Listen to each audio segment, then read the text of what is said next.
Le 50e jour, il vint du ciel un bruit semblable à celui d'un vent impétueux. Et cela remplit toute la maison où ils étaient. Ils étaient plus de 120 personnes qui étaient ce jour. Il y avait les femmes aussi.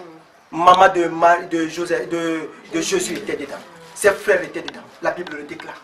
Quand vous continuez la lecture. Ils étaient ensemble. La Bible dit, ils viennent tout à coup. Lorsque le Saint-Esprit, le vent impétueux remplit toute la maison. Des langues séparées des unes des autres se posaient sur chacun d'eux, comme des flammes de feu. Et ils furent tous saisis du Saint-Esprit, ils furent remplis du Saint-Esprit. La Bible dit, ils se mirent à parler en d'autres langues, selon que l'Esprit leur donnait de s'exprimer. C'était la première fois que le Saint-Esprit descend. Nous avons vu dans l'ancien temps que le Saint-Esprit venait par occasion. Il venait occasionnellement pour rentrer dans la vie d'une personne, aider la personne à réaliser certains trucs, il repartait. Dans le langage théologique, on appelle ça la théophanie. Donc Dieu envoyait le Saint-Esprit, ou bien Dieu envoyait un ange, ou bien l'Esprit de Dieu pouvait rentrer dans le corps d'une personne, l'aider à manifester certaines choses, comme nous avons vu l'histoire de Samson.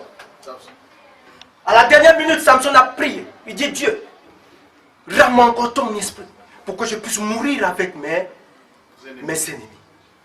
Le Saint-Esprit était descendu. Lorsqu'il a fini, le Saint-Esprit est remonté. Mais le fusion du Saint-Esprit, le Saint-Esprit est là.